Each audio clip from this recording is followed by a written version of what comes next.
Right. Zedpromedia, David Oaster.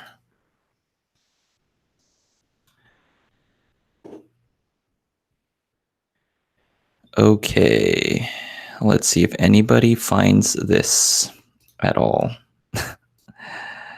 Okay, we got 5 viewers on here. Set up a new live. Let me see. Hang tight, folks. Sorry about that. Appreciate you guys joining us here. Let me go ahead and... All right, we're back. Whew, okay. All right. There we go. Whoops.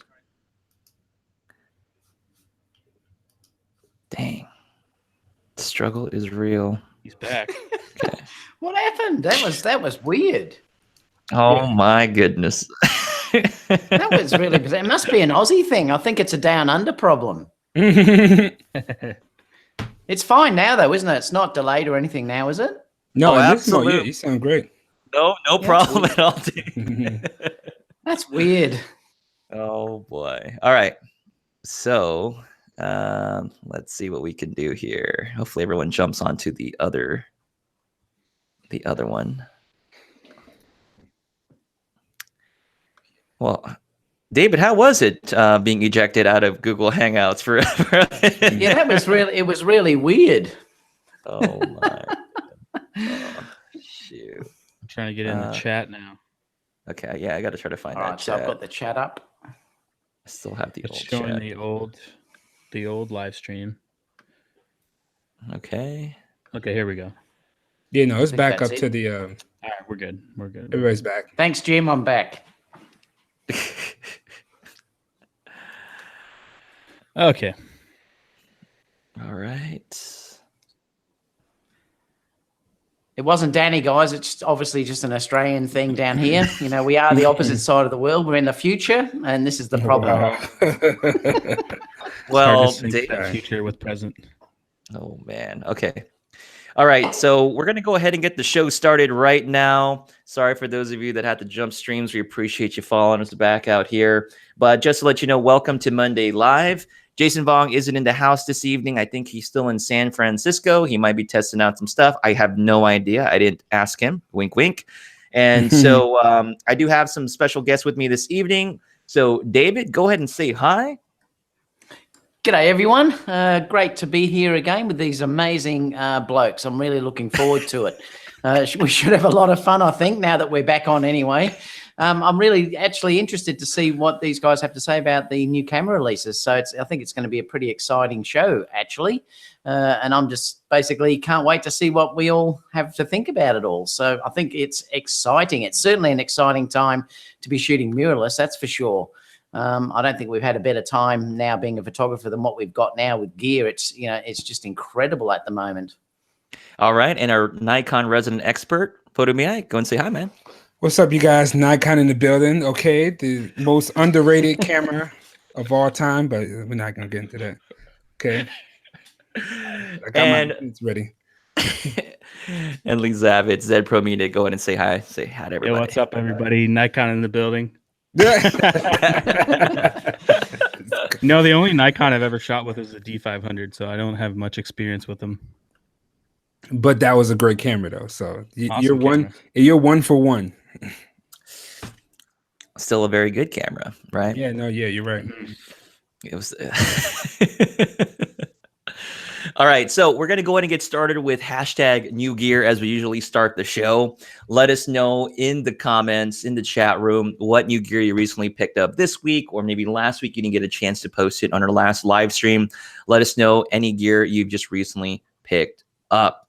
So we're going to go ahead and start with our guest this evening.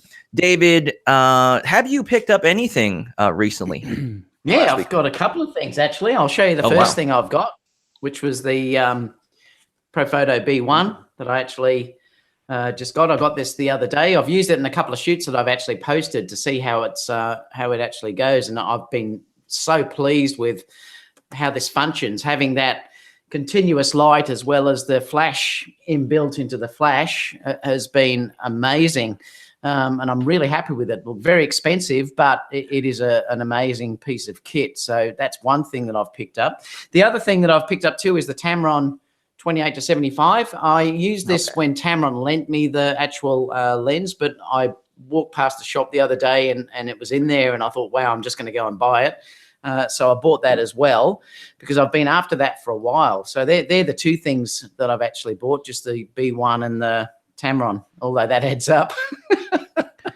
Yeah, that Tamarind's a nice lens if you can get your hands on it. And it looks like, speaking about that Tamarind 20-75, it might be in stock, I think, on Amazon in the US in a couple days, in a few days. So those of you that are itching for it, make sure you're on the lookout for that Tamarind 20-75. So after that firmware fix on the video side of things, it is doing really good, that Tamarind 20-75. Good. All right. Photo-Me-Ike. Anything new in the last week or two? No new gear here. Just sitting, waiting to biding my time. For the Z6 to come out. Z6 and that XR. I'm not copying any gear until October and November. So, when is the official release on that Nikon?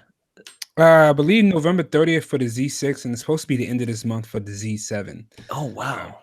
And to be honest with you, I've been eyeing the Z7, but I have to tell myself, no Z7, get the Z6 because. I'm like, man, 42 megapixels and 400 and something 63 autofocus, but I'm just like, it's like I'd want to do more video with it, and the Z6 is going to be better for video because of the downsampling and stuff in the full readout. So, I mean, was it the D800 or D810 you're using? What are you using? I have a D800 and a D750. Right, and with the D750, you've got 24 megapixels, and D800, you got 36, and you're plenty happy with that with the portrait work that you're doing right now, aren't you? Yeah, the 24 megapixels is enough for like 90% of people out there, but I'm not gonna lie, like 40 megapixels and higher is really pretty. Like when I had the D850, 45 megapixels makes for a pretty and it's hard because you won't see it on internet, but when you take a picture, you load it in photo, it's just so clean and so crisp. So you are itching for it. Would you consider just picking up a D810 instead, or are you definitely itching for a Z7 if you could grab one? It's either Z7. Not necessarily really the D850 to me is the better. Oh, D850, there you go. The D850 is the better 45 megapixel camera of the two, but I would have a Z6 aside of, like, if I was like, okay, Ike, this is your wedding setup, I'd legit go to a wedding with a Z6 and a D850 with no issues. Cool. Lee, what have you picked up, man? What have you recently picked up?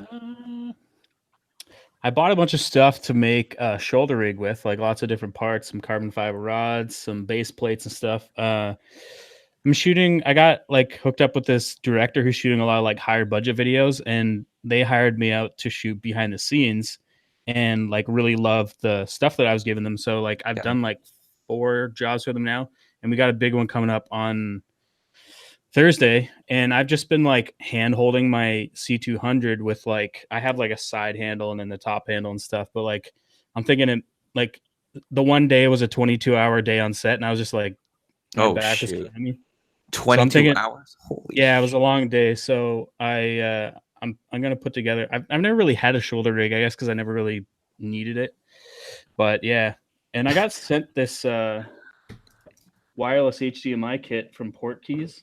I got to make a review on it, but it looks pretty good. It's carbon fiber and everything. Can't really show it here, but comes in that box. Oh, nice.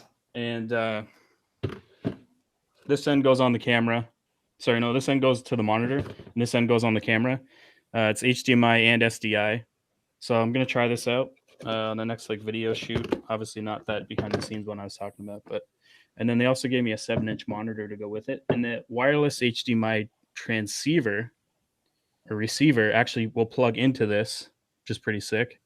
And then you have a wireless monitor, right? Wireless HDMI monitor. That looks nice. Is it similar to the Teradek, like the small HD or the Teradek? It's like a budget Teradek, basically. Oh, wow. Yeah. Do you have like is there a retail price on that roughly? What they have it for? I don't know what the monitor is yet. I think it's like around $350. It's actually a pretty nice monitor. It's got like that soft touch plastic that the small HD has. Yeah. I wouldn't put this on a camera because it's too big. Like 7 inches is a little too big, but it looks well made, and it actually will run off a DTAP power as well. So if you wanted to run like a V-mount battery and power the entire thing off that, you could. Well, that's great. But yeah, I think the wireless thing's called a Claymore or something by Portkeys, and it's already out. I think it's like $700 or something like that, which just sounds expensive, but it's pretty cheap compared to like a Teradek. But yeah, haven't really purchased much other than the shoulder rig. But yeah. All right, let's go ahead and jump into the comments and check out any new gear that people have posted. And definitely, you guys are more than welcome to jump in and mention any new gear that you see that pops up your way. Let's see here. Joey Webb, new gear, variable ND filter because I'm still broke. Mike Omer, new gear, none. Let's see here. Eli, new gear, X-Rite Color Mark II display, monitor calibration device. Yeah, that's important. Everyone should calibrate their monitors. That's for sure. What do I use? The One Profile or whatever it's called. Yeah, I had the Spider 5. Jose Martinez, new gear, Dell XPS 9570 4K display laptop and a Sigma 5100 f1.8. I still have, obviously it's an EF mount, I'm assuming, for your Sigma 5100. Let's see here. Flyball aerial photography, new gear, Mavic Pro 2, the non-zoom, and the Flymore kit. Took it out to Castaic Lake in California this weekend. Right, I'm still debating which one of those two to get, actually. I've got the previous Mavic Pro, but I'm tempted to go out. I've just got to convince my wife and not tell my wife. But I've got to. Don't know whether to go for the zoom or the other one. What are you guys thinking about that? That zoom feature where it can do the zooming on the fly looks like it's a pretty cool feature. It's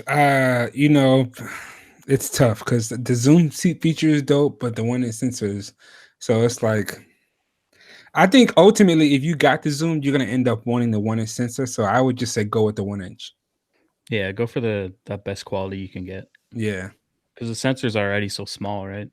Yeah, and if you shoot, because you can only zoom in 1080p, and if you shoot 4K, you can kind of fake a zoom. Do the same thing if you yeah. downscale. So it's kind of like almost the same. So you might as well get the better sensor. So because there's not much difference in price, is there? I don't think. It's like $300 difference. Yeah. So I haven't really looked into those drones, but the one you're saying that does the zoom, you can only do within 1080p. It's not a 4K zoom you can do on that. No, it's 1080p. Oh wow, I did not know that. That is interesting.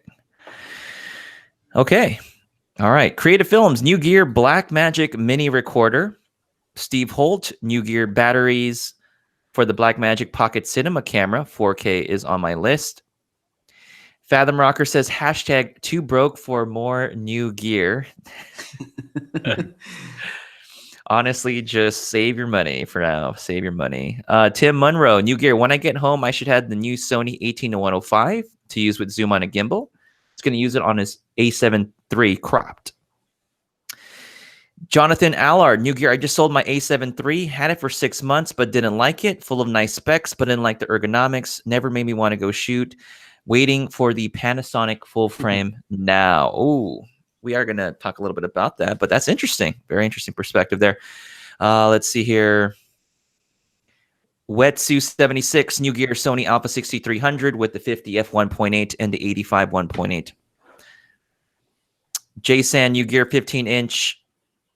AOC.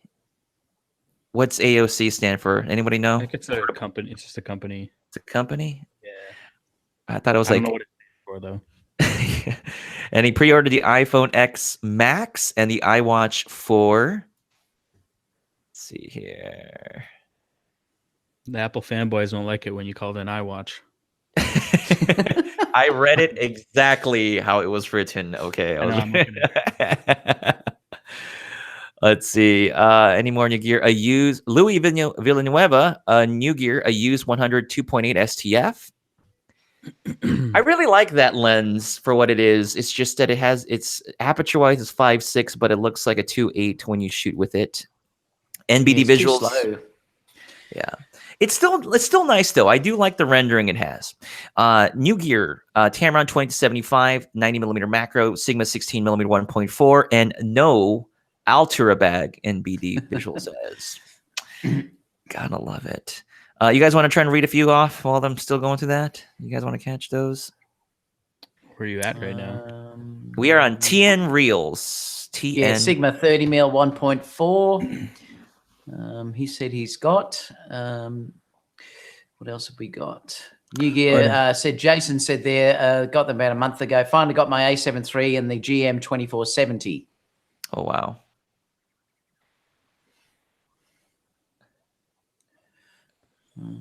And then looks like Dennis Nolasco, new gear Sony teleconverter 2 times on the 70-200 f2.8.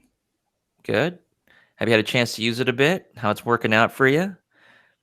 Let's see here. Oh, I found out where you guys are now. Okay. A family of 5, new gear, Rokinon 24, 35, 50, 85, and 85 f1.5. Wow. That's the whole set. Wait, 85 f1.5? Thought it was 1.2. T. It might be the Cine lenses. It'd be a T 1.5. Oh, okay, gotcha. Okay. Let's see here. Oh, Dion says the Mavic 2 zoom has a 2 times optical in 4K. Okay. I thought it was only in 1080p. Or maybe it's the dolly zoom effect that the actual like action. Maybe that's what it was. Okay. Jim Penn, new gear, Panasonic nasal and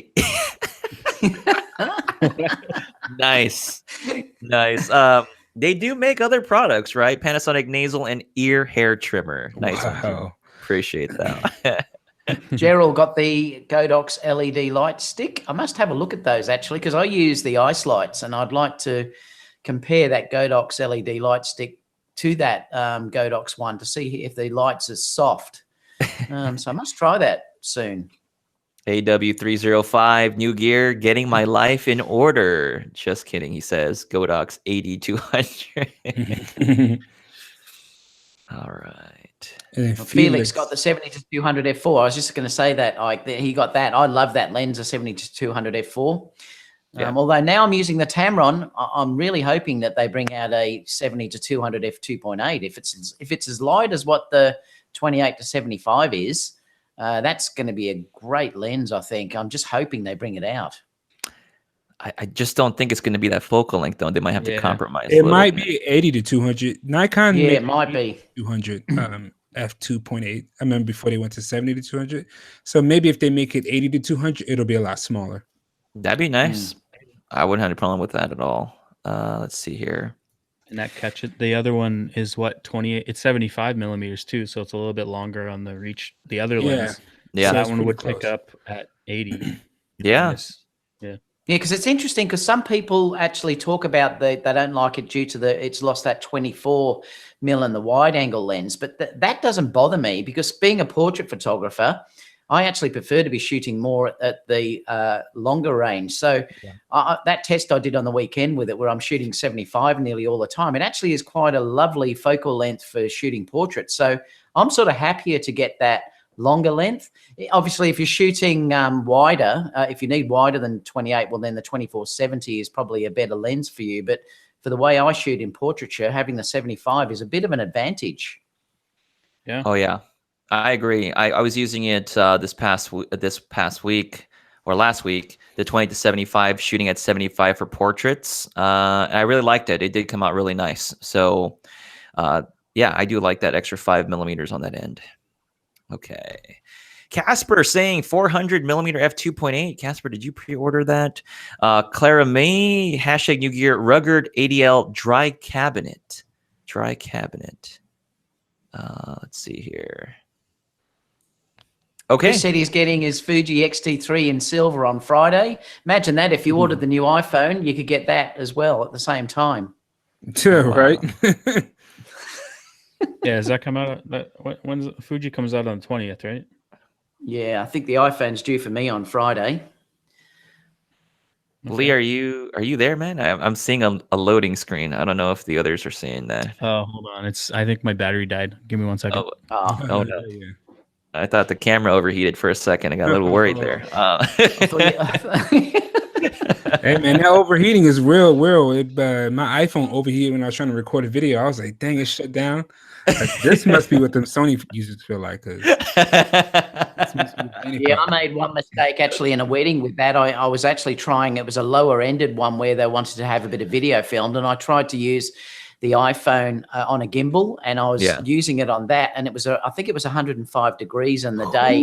And it stopped mid walking down the aisle. I nearly died. Luckily, I had a second camera behind me filming on a tripod, which covered me. Okay, gotcha. That was the only time I ever used the iPhone again like that on a gimbal in the warm, because I didn't realize it would overheat like that. Yeah, dude.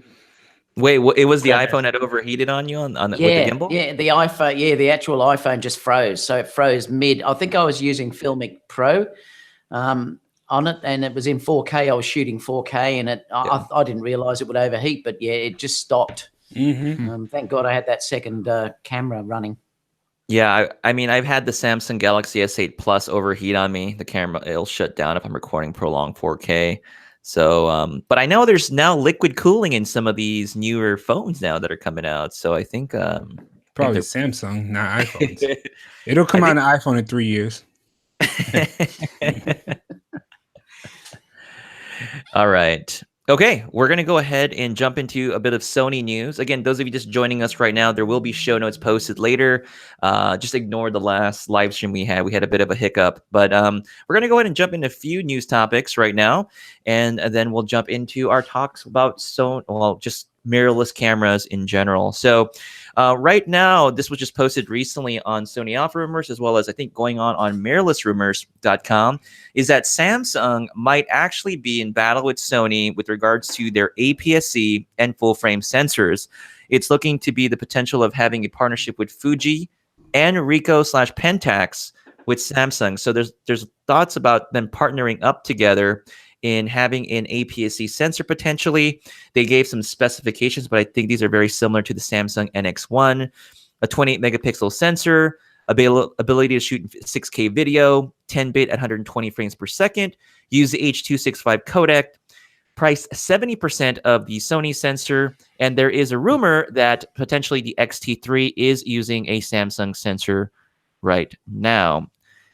Lee, any thoughts on that? Do you think they actually are using did they mention anything about sensor tech out there? Yeah, they never said anything, but going back to the Samsung, I don't know if any of you had the NX1. I did not. That camera was way ahead of its time. It was way ahead. I agree. It was shooting H.265. What was it, 2014 when it came out? It had an OLED screen on it, and the ergonomics were really nice. I actually owned one. I owned one for a little while with the kit lens. The kit lens was like a 16. Great focus too.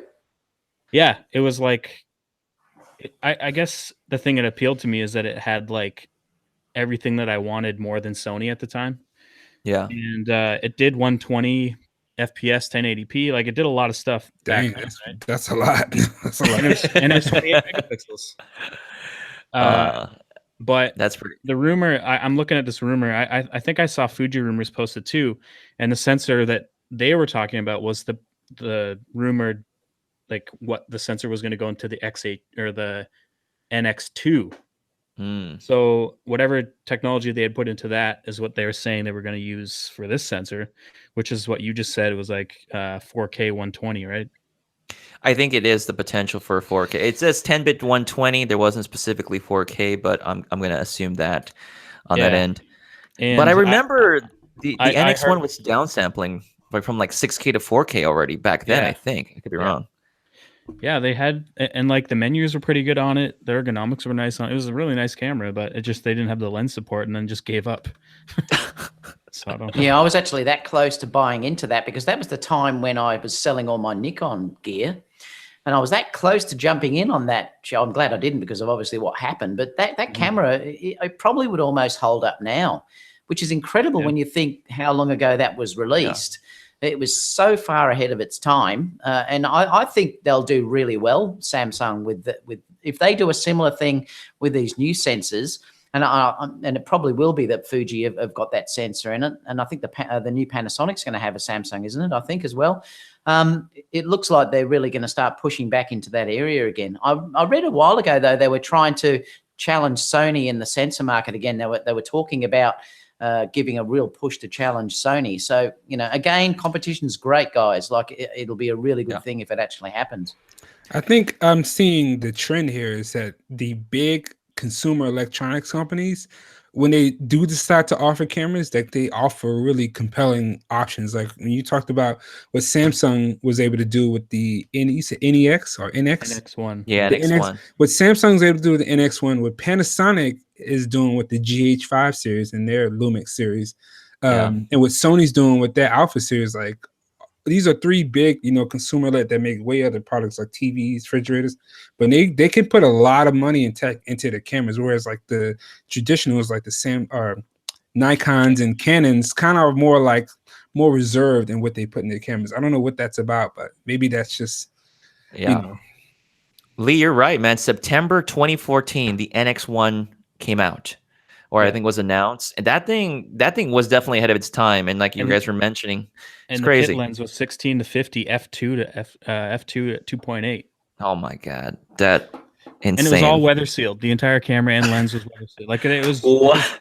Yeah, it was a great system. I enjoyed shooting with it, but so the touchscreen was 2.36 million dot OLED. Oh my gosh, what killed it? USB 3. It had AC, Wi-Fi, Bluetooth. Was it what killed that system? It could output 422 8-bit. Oh my goodness. 15 FPS burst shooting.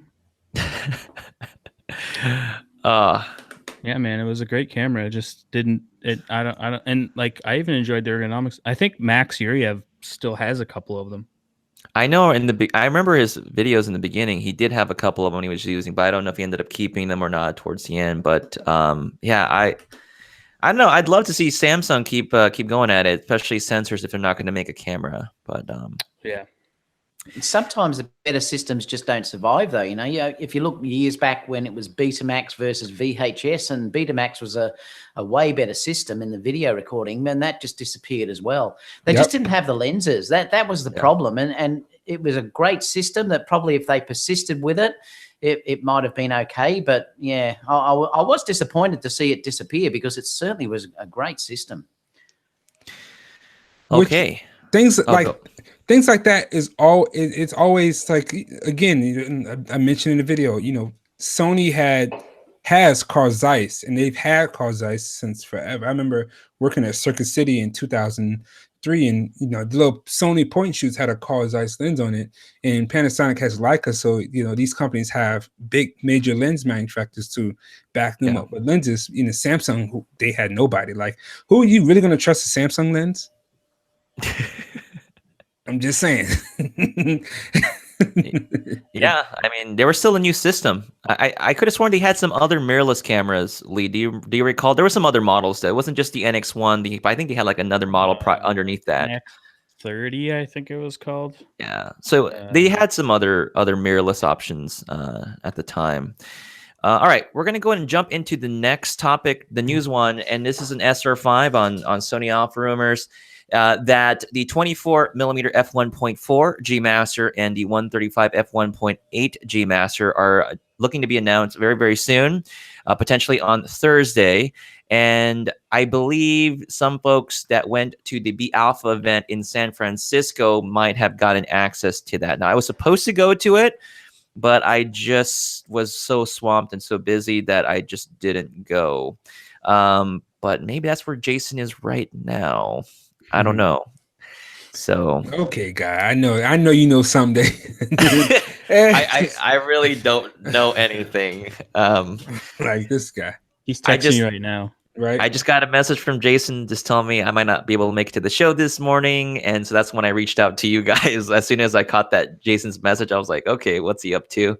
Yeah. So yeah, really glad you guys. I think it's It's pretty obvious that what they're going to bring out. I think that lens. I think the 135 f1.8 is a really needed lens.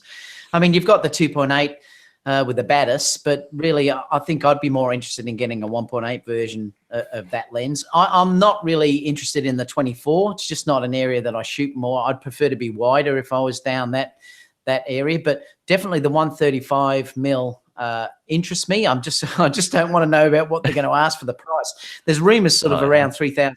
I mean, what? You know, I'm not sure if that's the case. It's going to be 5,000 Australian. So I just don't know if I could justify that. Yeah. So, but I am certainly interested in it. I've also been interested in the Sigma as well. That I may go down that way if the price is that much different, or even contemplating the 105. It's you know, it's hard to know which way to go with all these new lenses, but at least we have options. You know, I dig the Sigma 135 when I was using it. I just felt it was a little slow to like get the ball rolling with in terms of speed. I would like a native Sony lens, like a 135. But after you mentioned the price tag, about $3,000+ potentially, I think I'd be okay with the Sigma. Yeah, well, there you go. That was people guessing. I'm not sure if that's what it will be, but it's not going to be a cheap lens. That's for sure. If it's a GM lens at that price, if you look at what they're 85 selling for, you know, it's not going to be a cheap lens because this is going to be a big, solid, hunky lens, I think. So yeah, it's going to be interesting. Oh boy. That 24 is going to be expensive too. Yeah. All right. Do you guys like the 24 mil length? Would that be something you'd be interested in, getting the 24 GM? Sometimes. I mean, it depends. I wouldn't personally go out and buy a 24 mil lens, but it's nice when you have it on like a 24-70 if you need to get like wide sometimes, you know? Yep. I know a lot of people are starting to shoot like editorial and like more portrait stuff in like 24 millimeters. Yep. I've done a couple. Fuji's equivalent would be 16 millimeter. Yep. All right. Another news item, I guess, for those of you interested about the Sony a7 III, it looks like there's going to be some stock soon in a few days on Adorama.com. So make sure you're on the peel for that. So if you've been interested in picking one up, it looks like they'll have some there for you. But it's still kind of a hard camera to get through those sites. And guys, I don't know if there's anything on your end that you wanted to mention as far as news topics on your end. Yeah, I was going to mention one thing that I did read a really interesting article. I don't know whether you guys actually saw it, but there was a really interesting thing from EOS HD, which I think is that company that makes the Canon colors for Sony. And they actually wrote a whole article basically saying that they don't believe that the A7S III was even needed and whether it will even come about because of the A7 III being so good. And it's a really interesting article. You may be able to look it up. If you look up EOS HD, it'll probably be on their site there. But it was a really interesting article that sort of discussed that. And I've also thought that too, shooting the A7S III lately for video particularly, it's incredible. And like Max Uriv was saying, that the noise is almost as good as what an A7S II is, up as long as you're not going to ridiculous, 100,000 ISOs. Apart from that, it was better focusing.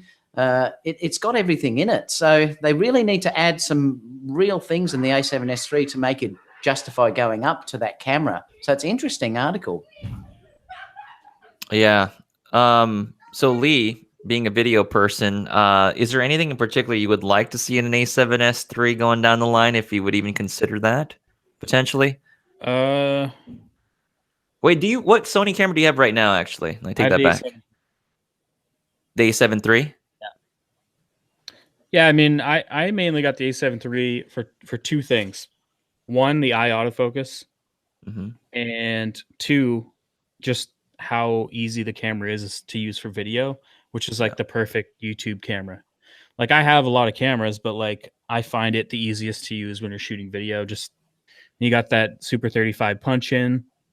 The IBIS is very subtle. Like, I did have the XH1 and I didn't really enjoy using it for video because the IBIS was too strong, and it just like, it would like, you could see it like jerk when it was like hitting its edge and stuff like that. And so, and the autofocus isn't nearly as good if you wanted to use like one-man band style stuff. So yeah, the A7 III just like tick the boxes for the YouTube, using it for YouTube, I guess. Yeah.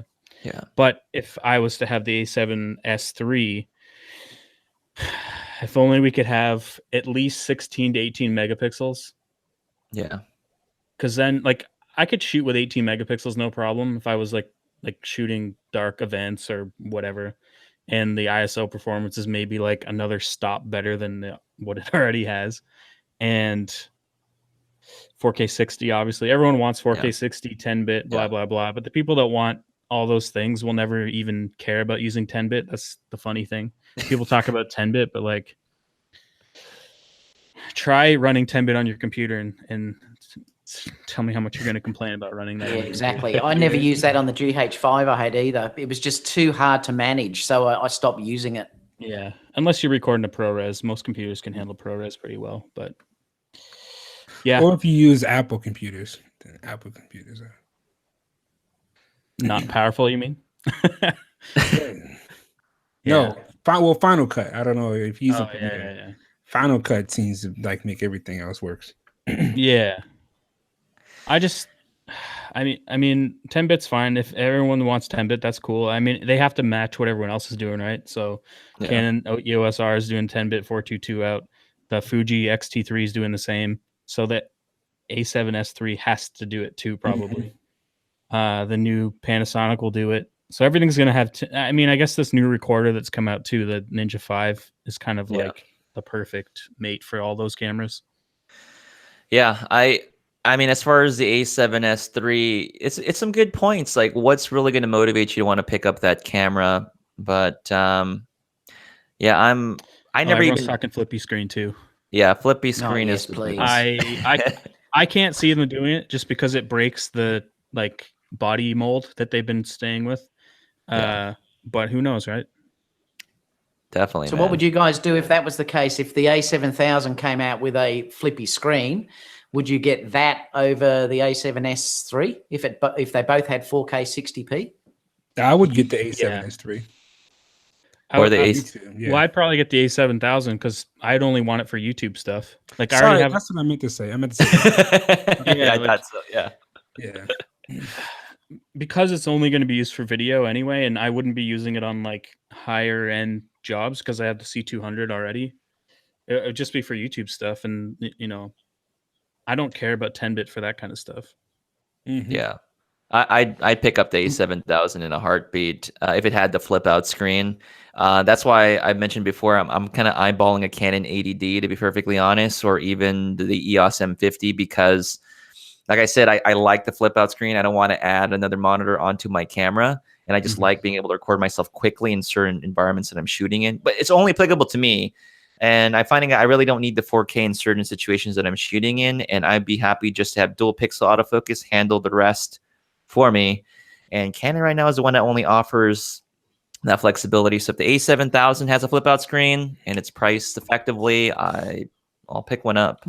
I think they have to do something, because the issue is, if they bring out the A7000, they've got to be a reason for you that you wouldn't just jump up to an A7 III. So they have to give you something in the A7000 that you would say, yes, I'm going to pay that money for that lower end of camera. And it just seems to me that they would have to have something like a fold out screen and give, say, 4K 60p for, even if it was for 4 minutes, 5 minutes, I'd be happy buying that camera, because that's all I shoot. I don't shoot longer than usually 10 seconds. So I'd be very happy if they just brought that out. But, you know, it's going to be interesting to see where they price this and how it all fits in together. It's an interesting time.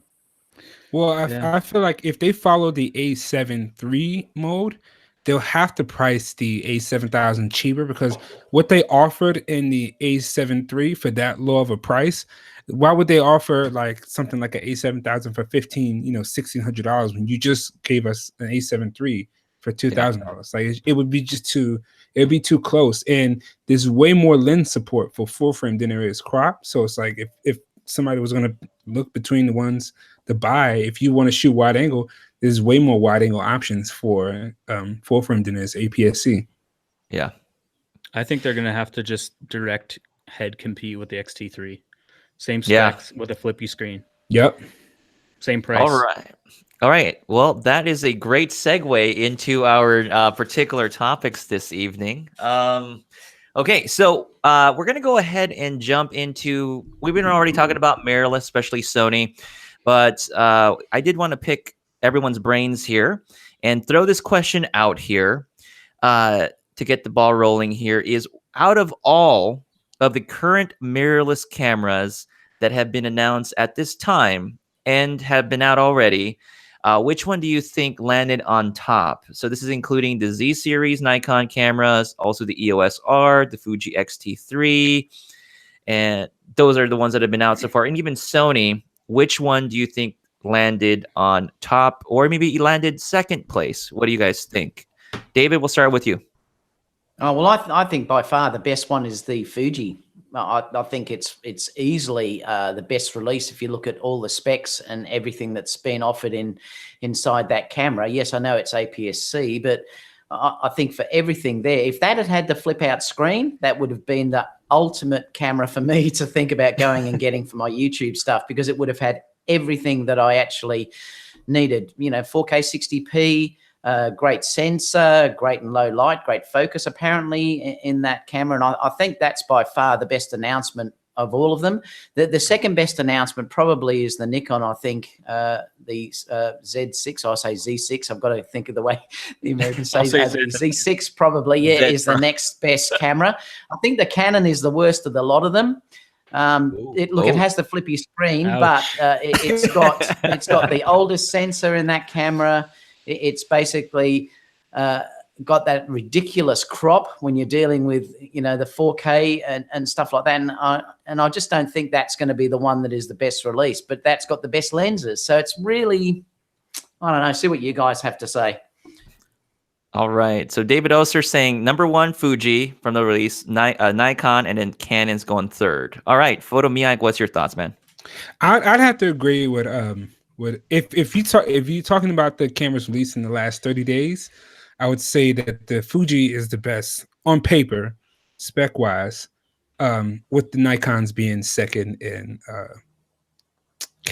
Canon being last. But you know, people like there's like, oh, the argument for the camera of the year currently to me still goes to the A7 III. Like 100%. It's still the number one camera out there. Yeah, definitely.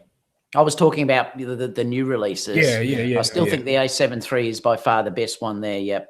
Mm-hmm. Yeah, I pretty much agree with the entire rest of everybody else. XT3, even using the XT3, they did a good job on it. The XT3, and then I guess I would have to say Nikon. I was more excited about the Canon until I realized what it was going to be.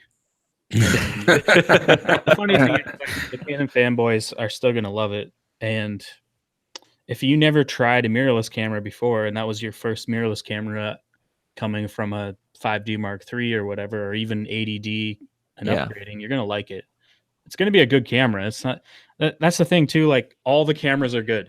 It's just that certain things do things better. And Sony is on the top, having 3 generations of cameras perfecting all of those things these guys just started with, right? So who knows, like the Canon EOS-R Mark III could be like the best mirrorless camera in 6 years from now. Who knows, right?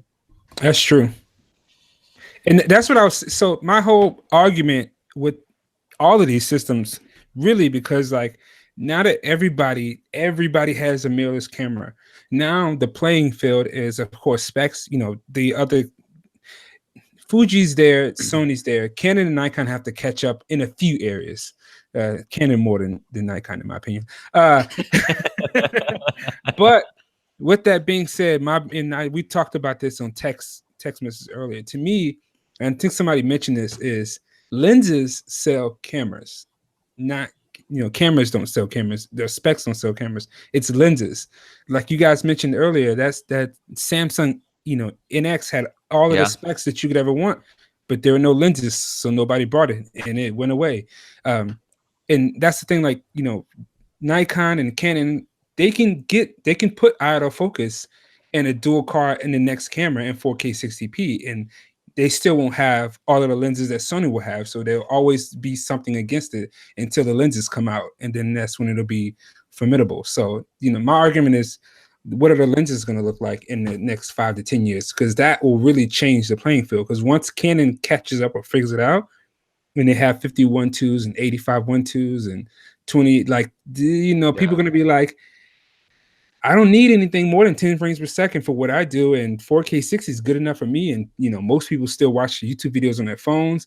So like everything that Sony's offering will kind of get to a point where it's just like, who cares? Like, we want better lenses now.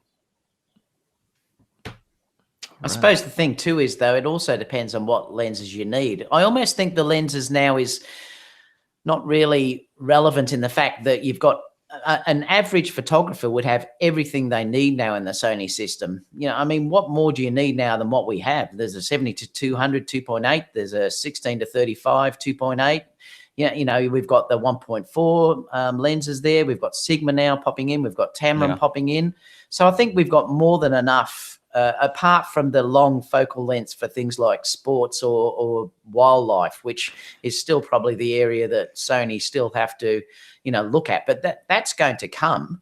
I think the marketplace is probably big enough for everyone. They've just got to be careful, because Sony don't seem to hold back. And this is where Canon and Nikon really have to think, how are we going to tackle this without losing people? Because if they do keep holding back like what they've done, it will start to hurt them in the end. And this is the thing, like, what are people coming into the marketplace going to buy that haven't got cameras at all?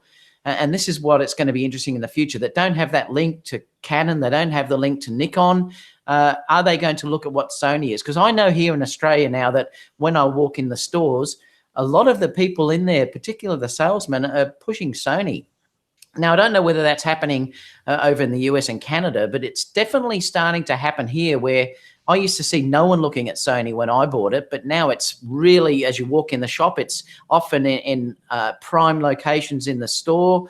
Their marketing obviously is really, really good. Mm-hmm. If you compare how Sony were marketing, I'm not saying it's right what they did, but if you compare how Sony marketed their releases as compared to what, say, Nikon and Canon did, Sony know how to do things, and it's interesting to see what will happen in the future. Yep, they have a really good marketing team. They have the best. Look, even just like the B Alpha thing, right? Go invite a bunch of YouTubers that are going to create more content. Like it's smart. Like they're trying to get as much content to the people they can, and I think that, like you said, pretty much everybody. Any camera store that I've been to, like if I'm just like in there doing my own thing and like listening to what they're talking about to other people, they're always talking about Sony. Yeah, well, you never used to see it. No. And to your point, Lee, with the whole marketing thing, that's a big deal. Like, I don't know if you guys, like, when you go into a situation and your friends all have Sonys, and they're like, oh, what camera am I going to get? You should probably get a Sony, because all your friends have Sonys. They all know how to use the cameras. You can trade your lenses out. That's how it was with Canon shooters. Like, well, my friends have Canons. I should get a Canon because that's what they use. And so I don't want to be the one that doesn't have the best camera or the nice camera. So unless you have a legitimate reason. And I would say now, even like I tell people that, like, if you are a Nikon shooter and you want a mirrorless, the Z6 or Z7 is a viable option for you if you already own lots of Nikon glass. If you're a Canon user, you should probably get the Canon mirrorless. If you are starting and you have no leg in the game, maybe the Sony would be a better option. I couldn't wholeheartedly recommend a Nikon Z to somebody who has nothing to gain from Nikon and a Canon. Like, Sony has a complete system, and I tell people all the time, if you're trying to get something right now to use and you could buy everything you needed today, go Sony, because they have all of the lenses that you could need essentially at the moment. In 5-10 years, that could be different, but I couldn't just recommend Nikon. But they also need to open up the mount as well. Like Sony has opened up that mount for other manufacturers to build lenses for that. And I'm not sure, I don't think Canon have, and I'm not sure if Nikon have, but they, these are the sort of things that they have to allow, to open it up to allow third parties to develop for their systems. If that doesn't happen, again, they're shooting themselves in the foot. They've got to think more openly nowadays. You can't have that IBM thinking, which is what Canon and Nikon seem to have. You know, they've got that IBM thinking of I'm not going to change. We're not going to allow people to have everything in one go. And I think that's silly, because the more people that will buy, obviously, the more money you're going to make. And then it wouldn't even hurt so much if the higher ended models were hit a little bit, because they're selling so many of their lower ended models that, you know, that they'd be fine anyway. And I think it's silly thinking.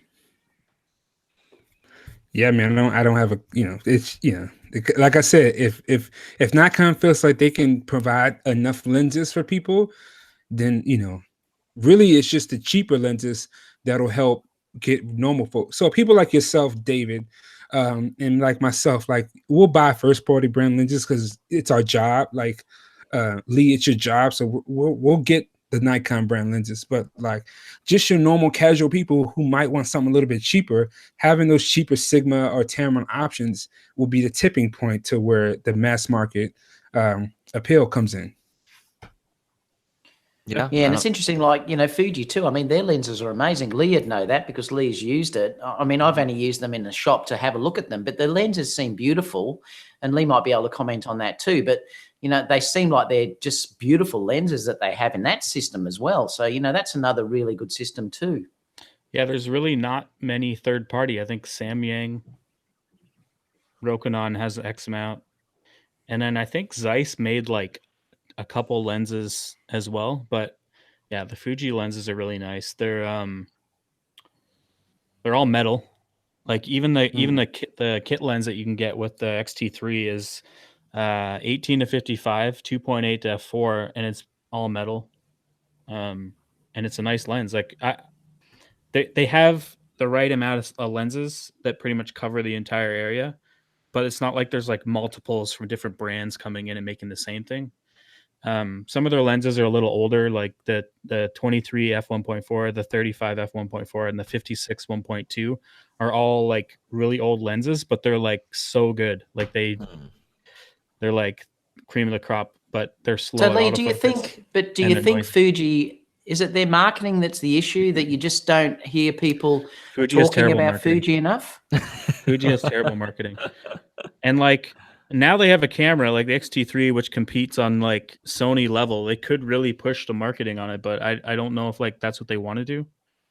I feel like they're like taking a little bit more of a humble approach, but who knows? Who knows what they'll do, right? Lee, I want to pick your brain a little bit on the XT3. Stellar camera. You got a chance to use it. We kind of know most of the pros on it. Was there any aspect about the XT3 that you found was a con about that particular camera that you thought that they could improve on to make it even better? The battery. Terrible battery life. Terrible battery life. Like we're talking maybe worse than a 6300 battery life. I would say 4K recordings, 4K like 10-bit recording, I was like getting like 45 minutes of battery. Okay. So you got to carry a pocket of these little batteries around. Yeah, it's like the old Sony, the battery, isn't it? It's the same problem that Sony had. It's like this big, right? It's just this little tiny baby batteries. And if they had only and the thing is, when you start a new generation of camera, why wouldn't you put like a new battery in it, right? Yeah, it doesn't make sense to not like. I guess they didn't want to redesign the body.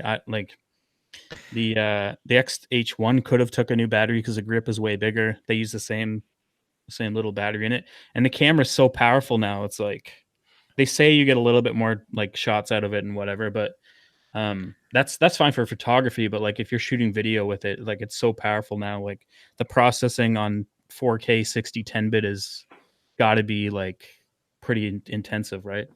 Yeah. Can you shoot with an external battery to that, Lee? Yeah, we can use the grip, and you can run the camera off of a battery pack through the USB-C. Okay. Didn't try it, but they said you could. Yep. That was the main difference for me when Sony went to the Z battery, though. I mean, honestly, that just changed my whole life with shooting weddings and things. And you know, as I say, I shoot Fusion, which is video and stills at the same time. And now, not running out of batteries, I literally basically shoot the whole wedding, and I only have to change that battery almost at the end of the reception at the end of the day. And the battery's unbelievable. And that was the biggest change that Sony have made, putting that battery in. And boy, if they put that in something like an A7000, it will be incredible. Oh yeah. Yeah, but that's really the only con I can think of on that camera. They really did a good job. They kept to the design of the XT2 for the most part. They made some of the back buttons a little bit bigger. So on the XT2 there's like a drive mode like switch under the actual like ISO dial. Yeah. And so like to get to that, it was really thin, so it was like tough to get your finger under it to like change the drive mode or I guess it's from video, bracketing, continuous high, continuous low. I'm just looking at my XT2. I have it on a gimbal right now actually. And so what they did was they raised up the top dial so it's thinner now, and it made the switch thicker, so the switch is easier to click on like through the drive modes. So they really only like tweaked it a little bit, right? But it's the exact pretty much. Oh, and they put the headphone jack in the camera, so you don't need the grip. Oh yeah, that's true. Yeah, that was a big thing, wasn't it? The headphone and mic jack or whatever it was. Yeah. So what do you think it misses? Just the fold out screen? Is that what you think would have made that perfect, or the battery? Like for me, I don't really care about the flip out screen as much, but it is nice to have. I'm trying to think of what else I didn't really like about it. Do you think I had it for a week? What's that? Go ahead, Ike. Crop sensor. Crop sensor. Just me funny. Nah, man, you see the shots I take. You wouldn't know. I know. That's the age old debate, right? It'll never end. It'll never end. I can't open the raw files yet, so we can't really talk about like high ISO performance and dynamic range. The JPEGs look good, as always. How did you find the focus compared to the A7 III? Okay, so here's the problem with another problem with Fuji is not all lenses are created equal. With Sony designed every lens to be good at video and photos. So you've got like the quiet motors, the fast focus, whatever they're using for motors in there. Yeah. Fuji, on the other hand, uses different motors for different lenses. So some of the older lenses are really slow to focus. They make a lot of noise, and they're not as accurate as like what a Sony equivalent would be. I'm talking for video. For photos, the camera's like quick. Like it's. But they're more not like focused by wire. They're better for manual focusing, aren't they, than what the Sony lenses are? They're still focused by wire. They're still focused by wire. Okay. Oh, okay. But several of them actually have hard stop clutches in them, so you can like pull back the focus ring, and you've got hard stops from close focus macro to infinity, which is kind of sick because that means it's synced the entire time. Yeah. Whereas with a lot of the other focus by wire, like you can like quick focus, it'll like focus faster, right?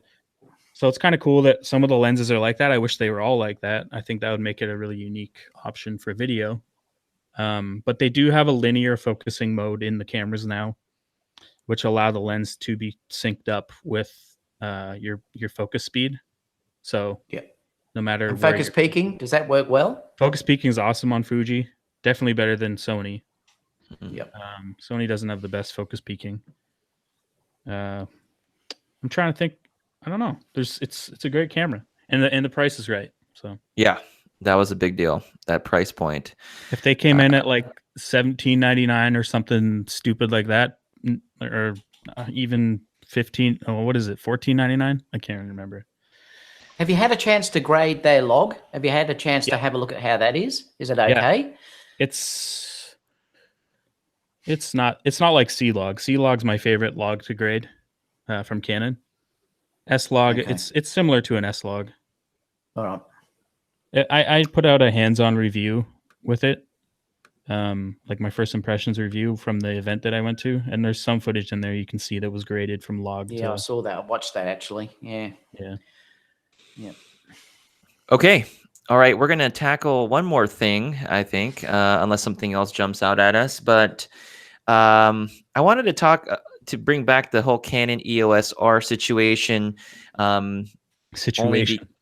because I just wanted to hear Lee's perspective on it because we have him on the show. I've had a chance to talk about the EOS-R with David and Photo-Me-Ike already, but I'm curious to see kind of Lee's thoughts on it.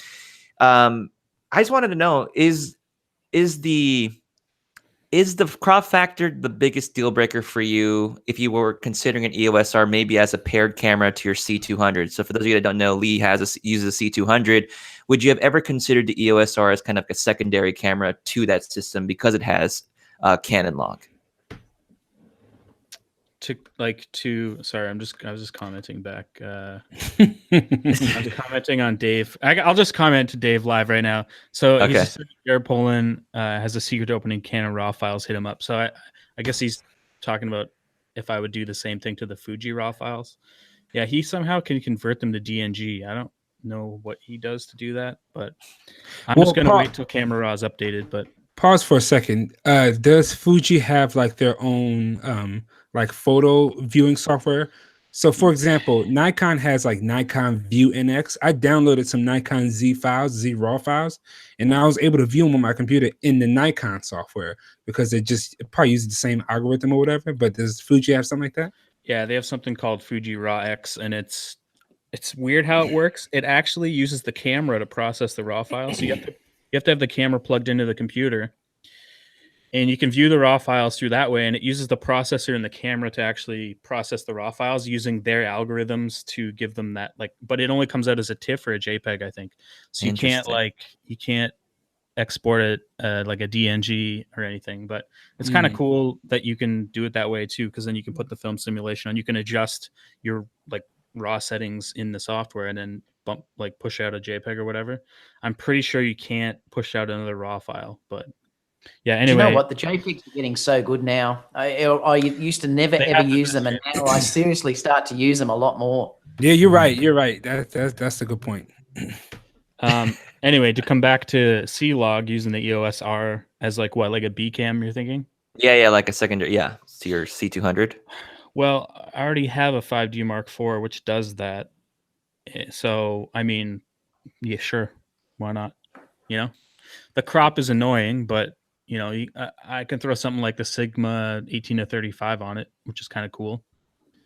But I guess the thing that pisses me off is that you're buying a full frame camera. Yeah. And then you're not getting full frame 4K. And some people might not care, but it's kind of annoying, right? Yeah. The thing that really frustrates me with it is because we're so I'm used to with and I guess some of you guys too, with the A7 III, for example, with the Sony system, you get full frame 4K recording for the most part. So your 24-70 lens is a 24-70 when you shoot in 4K. But with the Canon, if you have like a 24-70 millimeter lens and you're using it, it's not going to be 24-70 anymore when you're shooting in 4K. Especially if you shoot hybrid, you shoot photos and video. And I would guess from your perspective, David, that could be really frustrating, right? If you're used to, if you have a particular field of view and all of a sudden you switch to video, you're not going to get that. That's too why I didn't like the Panasonic as much, due for that. I do look, people always do talk about the APS-C and full frame. There is a certain look that I love with full frame. I love the depth of field in that when you're shooting 1.2, you get 1.2. And it's also that wide frame of view in that, like you said, if you're shooting at 24 mil, you get 24 mil. And I do love that aspect about shooting full frame. And it's a reason why I do love them so much, is that look it gives. And particularly, like you're saying, if I'm chopping and changing all the time, and it did get hard if you start to shoot Super 35, even with even the Sony cameras, it can get hard to remember sometimes that you're going to have that difference in crop. So I do now try and shoot full frame all the time. And like I said, that's the beauty of the A9 particularly, because there's no loss in quality of shooting full frame. I still think it's the only camera Sony have that there's no penalty loss shooting full frame as against shooting Super 35. It's still the only one that can do it. And I just wish it had the camera profiles, but I do love the full frame look. Yeah. I think that with the EOS-R, like the crop sucks, But I feel like if you were buying that camera for a particular reason, like, hey, I'm buying this camera because I want to vlog in 4K, but I want a flip out screen and I want reliable autofocus. If you bought it with and you knew it was going to crop, if you bought it with that mindset, like buying like a GH5 or something like that, and you just bought a super wide, like a 18 to 35, whatever lens, and you did that, you'd be just fine. Because it's like, yeah, it crops, but I got 4K and it's an 18 to 35, 1.8 lens, and I got a flippy screen and I got Canon color science. And so you'd be set. Like, I think you just if you're trying to buy as an all-around camera, it's gonna hurt. It's gonna suck. But well, that's what you're going to have to do with the Canon too. You're going to have to use that EFS lens, the 10 to 18, if you want to do vlogging on that, which is the way you're going to have to go. So you're going to have to buy the adapter and put something like that 10 to 18 on there, which will give you a field of view that you can use as a vlogging camera, which even I may be tempted to do if I want that fold-out screen. This is why I'm still waiting to see what Sony bring out. I definitely want something that has a fold-out screen that I can do for my vlogging work. And I just hope they give us something in it. You're also forgetting too, on the 4K end of things, how much rolling shutter the 5D has. I'm talking 5D Mark IV, and it's the same sensor. That's something that not a lot of people they're gonna say, 4K or whatever the crop, but like it's pretty heavy, the rolling shutter. That's what I've heard. Dave Altizer found a list that someone compared the readout times of rolling shutter on every camera.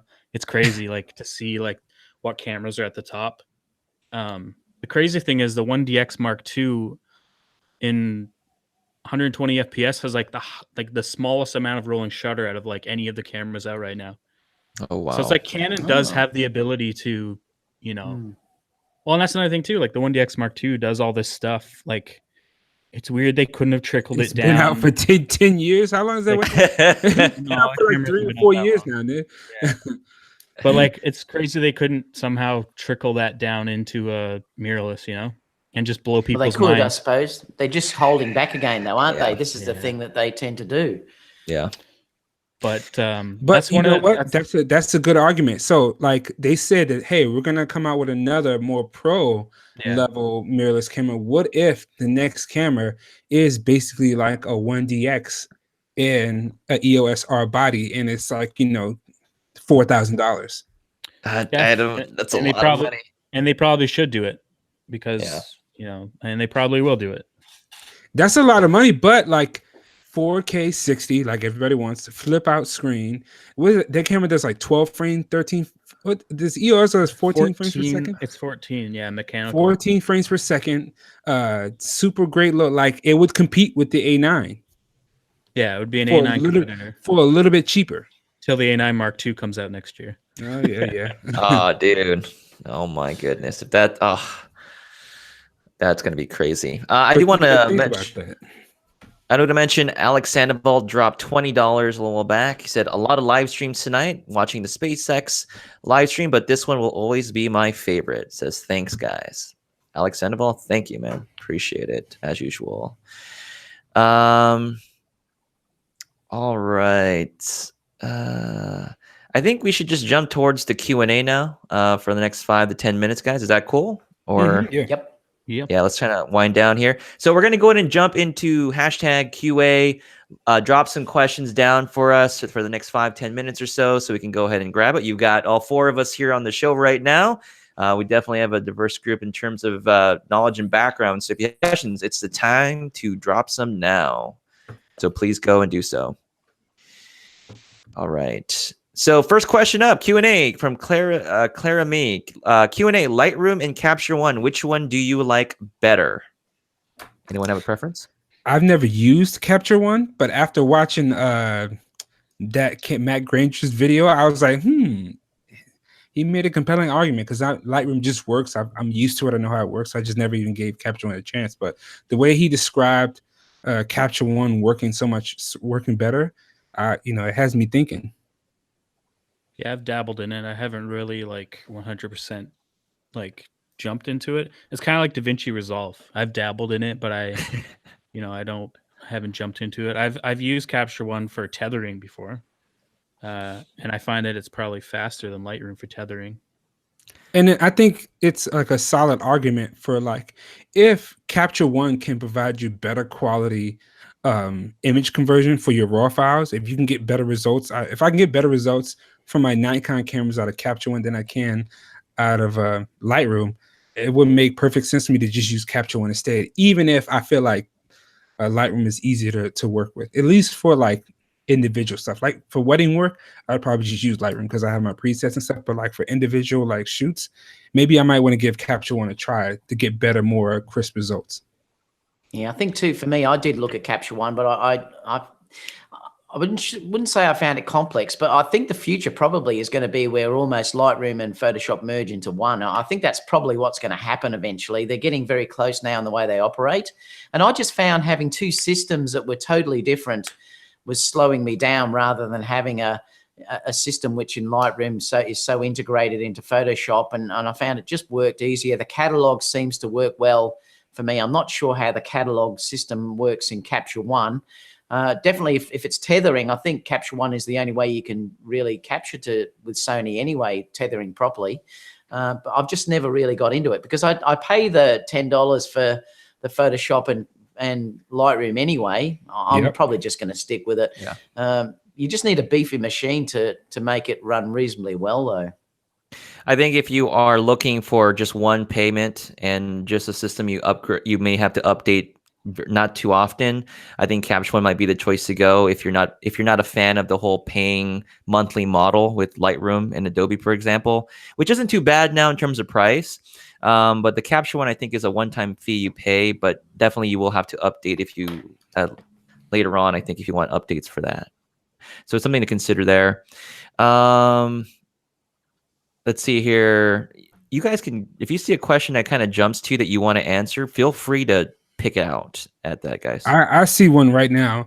Okay. Tanner Sebastian says, QA, I'm going to Puerto Rico in December, traveling to the Bahamas. Was thinking about renting the 16-35 and the 24-72 2.8. Any thoughts on those lenses, or should I just bring the 28-105 instead? Personally, I would just bring the 28-105 instead.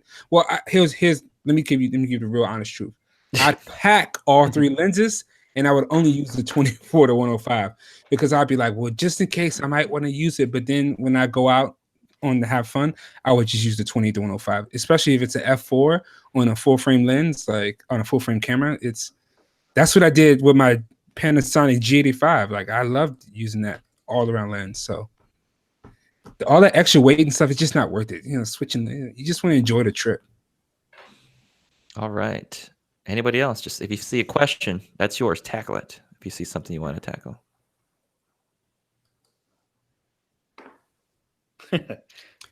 Crazy. Why does Canon think the EOS-R is a revolution? It's more like a rebel. That's funny.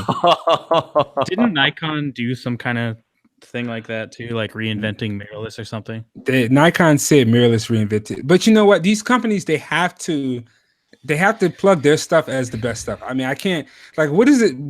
Hey, Nikon, we tried. Like, what kind of tagline is that? Canon, I hope you like it. It's not instilling confidence. So you kind of have to have some kind of, and like I was at my local camera store, and the Canon rep, he was about to be like, yeah, Sony's mount is only 40. And he's like, oh, don't record that. And he's like, you have a lot. Like, he was about to go in on Sony. And I was like, man, these guys, like, they know what each other's doing. Because when he said Sony's mount is only 40, like, he knew specific details about Sony's camera. So I'm like, oh, they know what each other's doing. So when they come out with a camera, they know if it's not going to compete or if it is going to compete. And they just made a conscious decision to say, hey, this is what we're going to get. And we're just going to hope that our people buy it. All right. Pinoy Uzi's asking, is there a workaround on the 30-minute video recording limit on the Fuji cameras, just like there is with the Sony? Is there some sort of workaround, Lee, or are you going to have to use an external monitor? Yeah, I hope you're not asking me a question, guys, because I can't hear. My earpods just went off. Wait, what's the question again? The recording limit on the XT-3. Oh, yeah, that's right. That's you're going to have to get an external recorder. Do I eject David Oaster again? Do we go through that again? I don't know if David can hear us. Oh boy. Let's see here. Struggling over there. Let's see other questions. Lee CJ64 Film says, has Lee ever done any commercial freelance? I think that's all you do, right, Lee? Commercial in what way? I think I mainly just do freelance. Whoever hires me to do whatever. Like the thing is, I do a bit of everything, right? So I do video and photo stuff. So I find that I do more freelance work video, like if I'm getting hired out to do video stuff. But like I do like more like client of my own client jobs with photos. So it's like I would never get hired to do like a big commercial photo shoot, but like video work I do a lot of. Like my team gets hired out. Yeah, I'm tending to get so much Fusion stuff now. You know, it's just changed my whole business. It's really taken off. Having that ability now to shoot video and stills at the same time is basically, it's gone nuts. Every bride that I get here now, immediately when she sees what I do in the Fusion, they book me for that aspect of it, and then they're not having to pay for that videographer. It's sort of changed everything for me. And I really think now, probably out of, I must do probably 30 weddings or so a year. I've cut back a little bit, but it's probably half to sort of 60% of them now are taking that video option on. It's changed everything for me. I swear, I gotta give me a Z6 right now. Yeah, like last week I was hired to shoot on a red carpet at the CCMAs, the Canadian Country Music Awards. Yeah, and they wanted me to do photos and video, and I was like, yeah, I guess I can do it. And they wanted like photos on the fly because they were live blogging. Oh shoot! So, I had the XT-3 with me, but I ended up using my 5D Mark IV for most of it, just because the app is so much better, like transferring the files. Yeah. Oh yeah. Yeah, I think it's going to be needed because, see, if you look at Instagram and all these other things, video is a major part of it now. And I think unless you switched on and learn this as a photographer, particularly, I think unless you learn to do video well, and that includes sound and everything else, you're going to be left behind. And I really do think it's the future. And I know some photographers may not like me saying that. And I came from that area because I did come from strictly like a photographer and from being a lighting expert, that sort of area.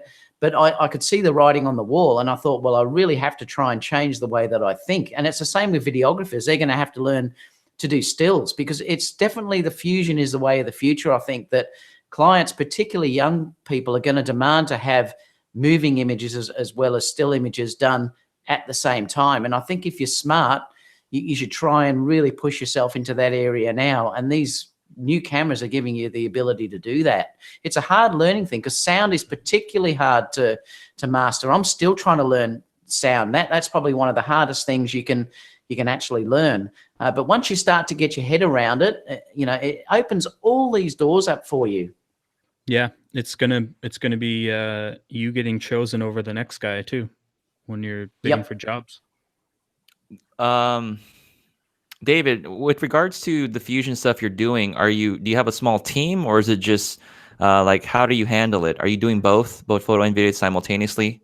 Yeah, usually, well, it depends. I do always have two people come with me when I do weddings, for instance. They're usually there to hold lights and do things like that. But when I'm doing the Fusion side of it, I'm holding two cameras at the same time. So one on a gimbal and my other camera in the other hand, and I'm just walking down shooting both exactly at the same time.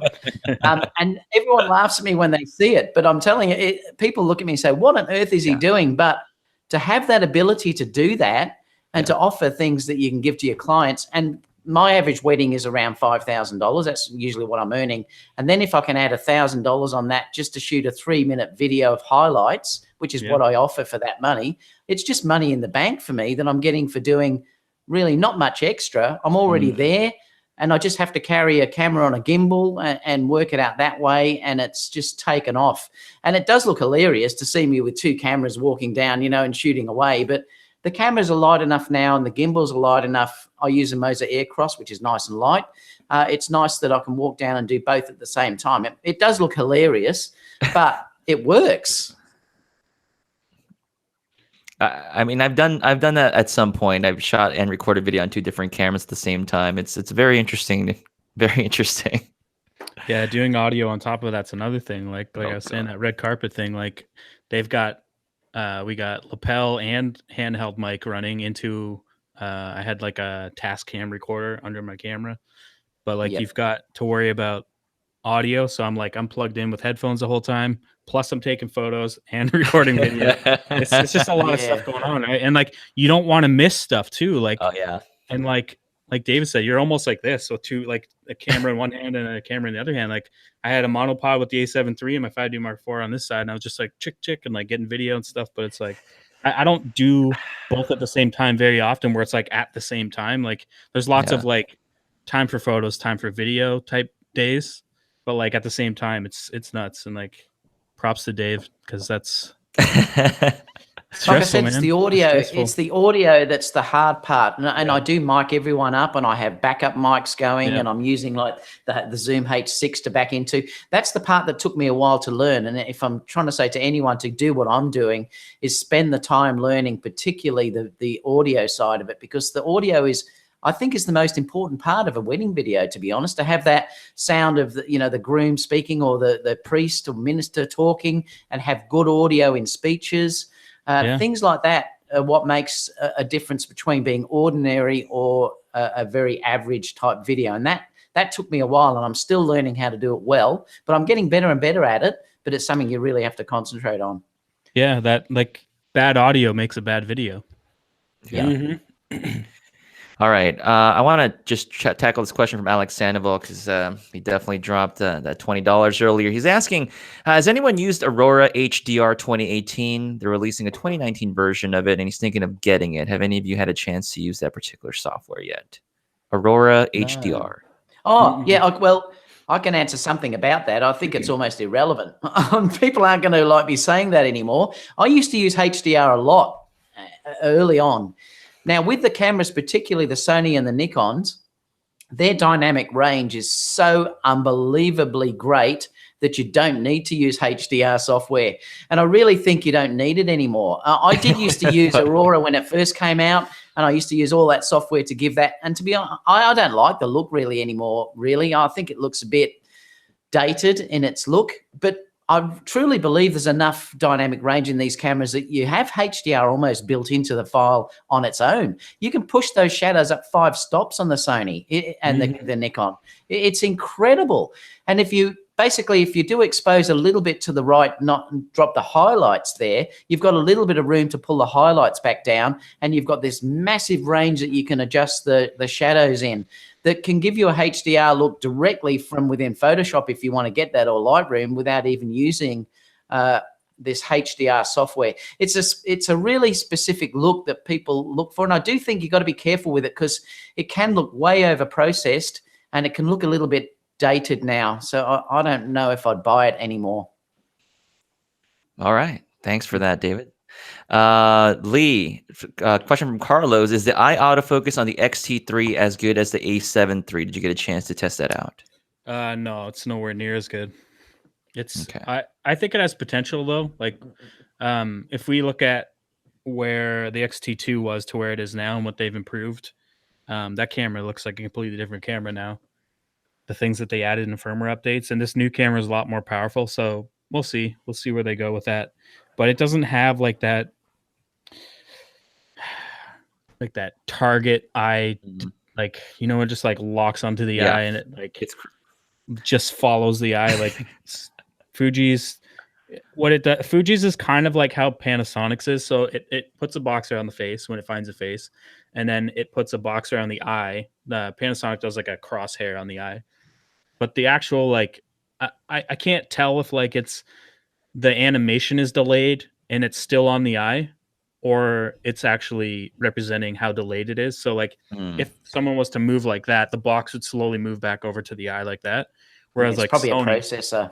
Yeah, with like Sony, it's just like it's like right on it. Right? So, but it works in video, doesn't it, Lee? It works. Eye autofocus works in video, and like I said, the camera is really powerful. So who knows? In the future firmware updates, it could get even better. So right now, I would say it's not.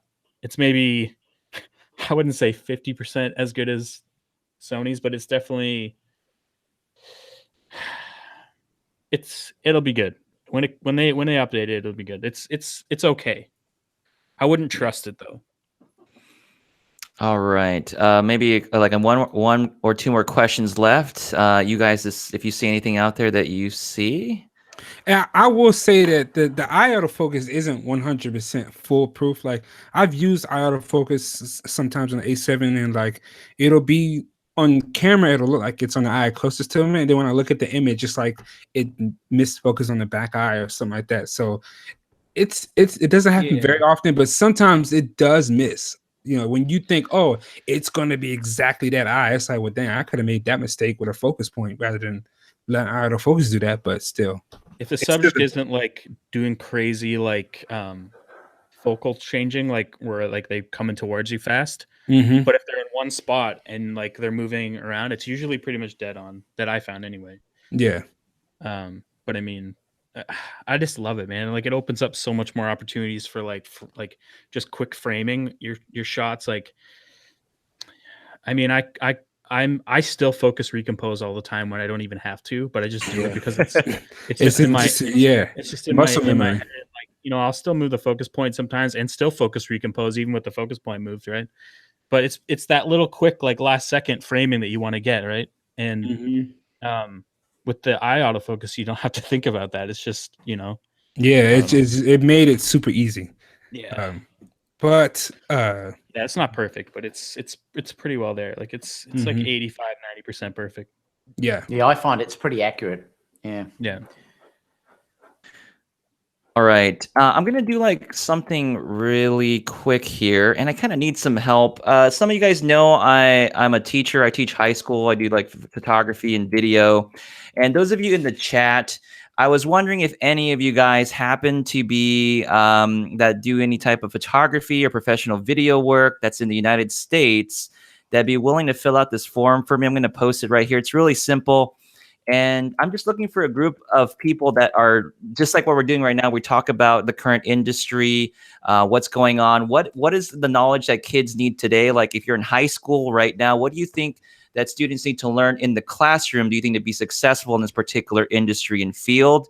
I'd love to be able to get some of your input and feedback if you are a current professional working right now. And if you were interested in joining a particular committee for my school, it's nothing like a big commitment or anything like that. They probably prefer someone close in California, but if you are in the United States, I'd appreciate it. And I'm going to post the Google form right now. I know it's just a weird thing, but if you could fill it out, I would really appreciate it. Okay. Sorry about that plug, guys, but I just want to throw that out there. Okay. All right. So, first of all, I want to thank everybody that was this evening for coming out. David Oaster, Photo-Me-Ike, Zedpromedia. Can you guys post your links somehow in the chat so people can find you? I'm going to update the links in the description in the video. But what are you guys currently up to right now, and what can people expect from you in the next week or so in terms of projects or videos? David, we'll start with you. Well, I've got a couple of videos too that I've still got to post with the Tamarind 28-75 and the Profoto B10 that I've been using. So I'm going to be posting those in the next few days, actually. I posted one this morning, which was another one with Rebecca, beautiful redhead lady. She's gorgeous. So I posted that this morning. So have a look at that. Apart from that, like I said, I'll just be posting these other videos over the next couple of days. I wanted to try and see how the 250 watt Profoto B10 could overpower the sun. So I've done a video on that, or will be doing a video on that. And it's really surprising how powerful that little guy is for overpowering the sun. I didn't think it would have enough power, but it's going to surprise everyone. You know what? That's a good point you made. We didn't get to talk about that B10, but like your videos, it made me want a B10. And I was like, I can't. It's not in budget for B10 for me, but dang it, I really want one. Like every time I see Profoto come out with something new, I really want one. But the price, bro, how much is it? $1,600, and that does not. That's without the trigger. That's 2,400 for me in Australia. So 2,400 Australian dollars. How many watts?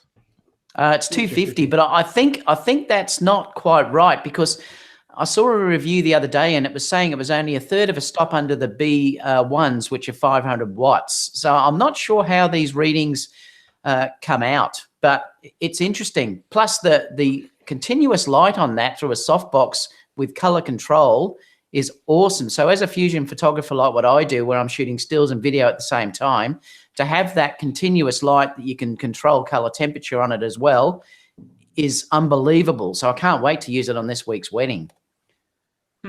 Yeah, I'm jealous. Yeah, that's All right. That's a lot for a 250, but I mean, it's probably really nice. All right, Photo-Me-Ike, what's up on the radar for you?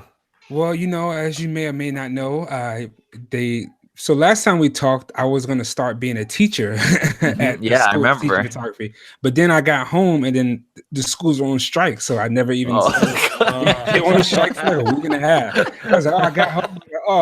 I guess I can't. So, but the strike just ended. So today was my first day teaching. Oh, how'd it go, man? I didn't even ask. I need some tips. I need some lesson plans, bro. I'm gonna talk to you. Wait, what's the age group? Like, it's high school kids, freshmen to seniors. Oh boy, that sounds fun, man. Yeah, today I'm like, okay, guys, my name is. I play my YouTube channel for them. I'm like, I make a YouTube video. Oh my god! I was like, we're just gonna talk to each other and just get to know each other, and then maybe next class I'll figure out what to do. It's a mess, but that's mainly my getting these weddings out the way. I have a wedding this Friday actually. So I might get some Sony gear from my friends and shoot the wedding with a Sony and make a video about it. I'm not sure. You're gonna be a busy guy, man. Oh Yeah, my god. real. Oh shoot. Lee? School life. Yeah. I got a bunch of client work this week, so I'm pretty much working on that. I have everything done for the XT-3 review, like shot, like all my samples, everything. But I want to be able to open these raw files up and look at them before I really talk about dynamic range and stuff like that. So that video will be coming in, like, I hope Camera Raw. Like, the camera comes out on what, Thursday? So I'm assuming Camera Raw will be updated within the next week, right? I hope so. It'll be a big update too, because there's a lot of new cameras coming out. So Yeah, so exciting. Yeah, so that's really all that I have. I mean, I'm working on some other videos. There'll be a video this week too, but try to get one out a week. All right. Okay, folks, again, if you're just catching right now, I'll try to get some show notes posted down below soon after the show's over. Thank you once again for joining us for this Monday Live show. I don't know what's going to happen to the next week's Monday Live, but we will let you know somehow. David, Ike, Lee, thanks again for joining us this evening. Say bye. Bye. Bye, guys. See you guys later. Peace, guys. See you later. And we're going to stop.